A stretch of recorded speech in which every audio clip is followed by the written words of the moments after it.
Hello guys, welcome back to my channel Seema Das. আমার ভালো নাম দিবিয়া দাস। এটা আমার প্রথম ব্লগ। কোনো যদি ভুল হয়ে থাকে তো ক্ষমা করে দেবেন। তো এখানে আমরা সবাই মাঠে যাচ্ছি। এটা আমার বড় দিদি, তারপর হচ্ছে আমার মা, তার পিছনে আসছেন যিনি, উনি হচ্ছেন মাসি, আমাদের পাড়ারই একজন। ওনাদের আজকে জমিতে যাবো। এই তো কুল খেয়ে আমরা হেঁটে হেঁটে যাচ্ছিলাম। দেখো আমাদের বাড়ির পাশাপাশি এই দেখো মাঠগুলো খুব সুন্দর, দেখতেই পাচ্ছ।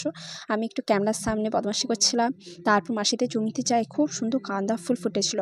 পুরো গাছটা আমি তোমাদের দেখাই, দেখো কত সুন্দর ফুল এসছে। মাসিদের জমিতে অনেক গাছ আছে, পেঁপে গাছে দেখো কত বড় বড় পেঁপেও এসছে, ছোট গাছ যেহেতু তাও ভালোই এসছে পেঁপেগুলো। তারপরে দেখো কলা গাছ আছে, লাউ গাছ আছে। আমি তোমাদেরকে ওয়েদারটা দেখাই, খুব সুন্দর দেখবে। রোদের এই দিকটা দেখাচ্ছি, দাঁড়াও। দেখো কত সুন্দর, পুরো চারিপাশে দেখো সবুজ হয়ে, মানে খুব সুন্দর লাগছিল ওখানে। ভালো বেশ লাগছিল। তোমাদের যদি ভালো লেগে থাকে কমেন্টে বলবে। এটা দেখো ধন্যা পাতার গাছ কত সুন্দর এসছে। তারপরে দেখো বেদানা গাছে দেখো কত ফুল এসছে। ওইদিকে দেখো বড় দুটো ফুল এসছে, তারপর অনেকগুলোই ফুল এসছে ভালোই বেদানা গাছে। ওইখানে ওয়েদারটা জাস্ট ওয়াও লাগছিল। পুরো বাতাস এত আসছিল, প্রচণ্ড ঠান্ডাও ছিল ওখানে। দিদি আসার সময় তো দিদি এত ঠান্ডা লাগলো, ওড়না দিয়ে নিজেকে পুরো ঢাকিয়ে ফেললো। সে বলছে আমার প্রচুর ঠান্ডা লাগছে, কান পুরো চুলকাচ্ছে। ভালো